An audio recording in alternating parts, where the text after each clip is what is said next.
Brain Health Week. We are so happy to have you here. Welcome to the Center for Brain Health. So that we know, how many people have been to the Center for Brain Health before? Awesome. How many people are new? Okay, welcome. So let me start by saying that the Center for Brain Health, for those of you who don't know, is part of University of Texas at Dallas. We focus exclusively on the upward potential of the brain. Our science is dedicated to helping individuals, organizations, and leaders with strategies and tools to help them thrive, help them perform better, connect better, have more mental reserve. Essentially, what we want you to know is we help people think about how they think. We help people think about how they think.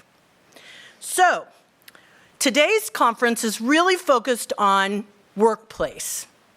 And when we think about the opportunity to partner today, I want to tell you that we are so lucky to have Slalom as our co-presenting sponsor. And because I'm a marketing person, I have to put it in language that makes sense to me. We are essentially a Reese's Peanut Butter Cup. Go with me here. You can decide whether Center for Brain Health is the chocolate or the peanut butter, but essentially, Center for Brain Health is bringing the science today, and Slalom is bringing the understanding and the expertise around transforming organizations. So together, we make a kind of delicious candy, but I hope each of you will say, together we make this day really informative for everybody in the audience. Our goal is for everyone to have a takeaway today to create impact in whatever sphere you are trying to affect.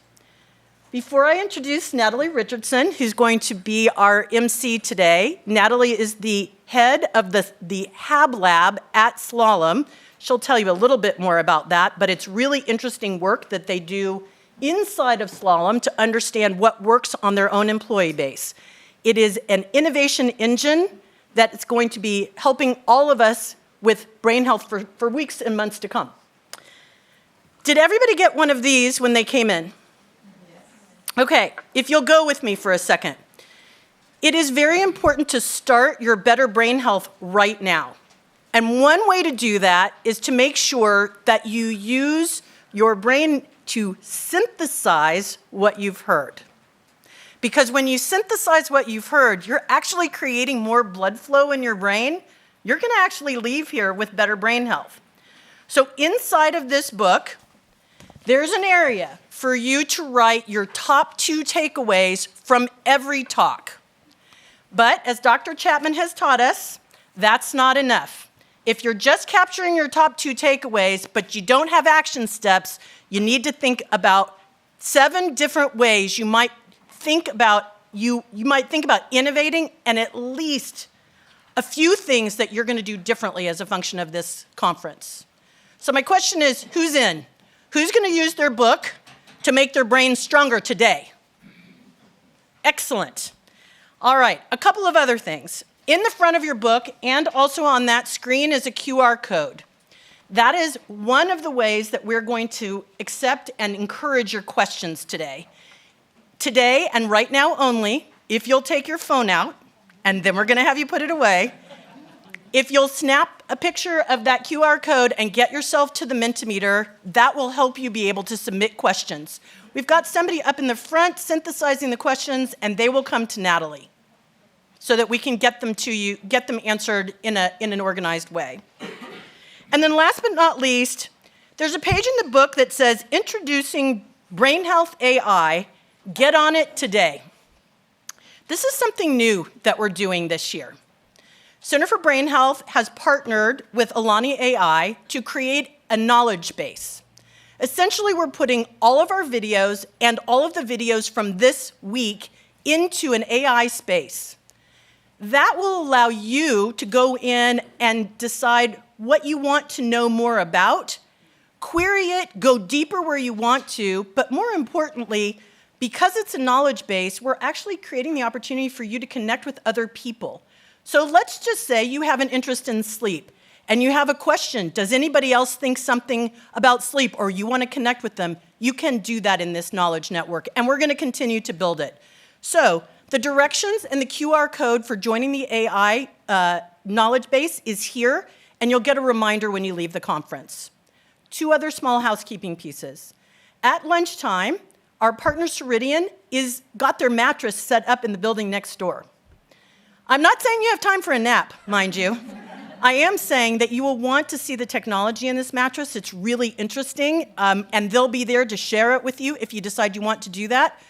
Natalie will tell you more about what's happening at lunch otherwise. And then the last but not least, we could not have done this without the partnership of Slalom, and I'd like anybody from Slalom in the room to stand up, please, because you guys have made this so easy and so helpful.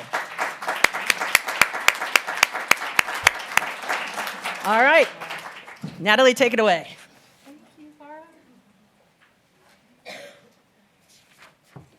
Thank you, Laura. It is such a joy to be here today to, as Laura said, bring together this Reese's Peanut Butter Cup of the science and then what you all are facing many times in the organizations that you are part of around the human side of transformation, human side of change. So we're so excited to be here today to talk all about it.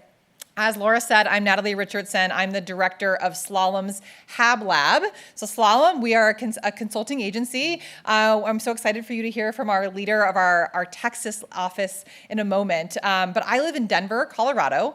And what my role is as the leader of HAB Lab is to partner with our entire organization. We have about 10,000 employees to run experiments on the habits and habitats of the future of work. So that's where our name HAB Lab comes from. Habits are things like behavior and culture and how we show up at work. If you've ever read the book Atomic Habits by James Clear, we think about what kind of habits do we all have when we show up to work. Sometimes we bring in habits from our home life or our past, and those show up at work. So those are things like habits. And then we see habitats as the obvious one, maybe when we think of habitat as our physical space. We have our friend from Perkins and Will here who thinks a lot about physical space. We have this beautiful space here today. That's physical space. So we study that, what kind of physical space is needed to do our best work and to be brain healthy. But we also think of habitat as the technology that you have access to or that you don't have access to. A lot of organizations are adopting new AI-based technologies, and some organizations may not have those yet. And so some organizations are at different maturity scales when it comes to AI adoption. And so thinking about the habitat that could be. And then we also see your habitat as the team that you're on. So psychological safety that's on the team or not on the team. And so we study all those things in HAB Lab, and then we share those insights and partner with our clients. We have thousands of clients around the world, and we partner to help organizations focus on the human side of the future of work. I am a super nerd when it comes to the brain. My background is in the neuroscience of change in the workplace. And so I get so excited helping people show up at work in a more full way. I love Dr. Brene Brown and her work around wholeheartedness. And that's a really big part of what we do at Slalom and HAB Lab is to help people show up to work, hopefully a little more wholehearted, which trickles into the rest of their lives. So I'm so excited about what we're doing with Center for Brain Health and today to learn together. I'm so excited for the lineup that we have for you all to learn from. And as Laura said, this is not a sit and get type of activity, and we're not just going to all sit here and absorb the information. You will be doing that, but we also hope that you have these takeaways. So we encourage you to use your booklet. Think about those 7 action items that you might want to do when you show back up at work tomorrow, or even going into next week. And we are also excited about the ability for you to connect with each other. I work primarily remotely, but I travel a lot for work.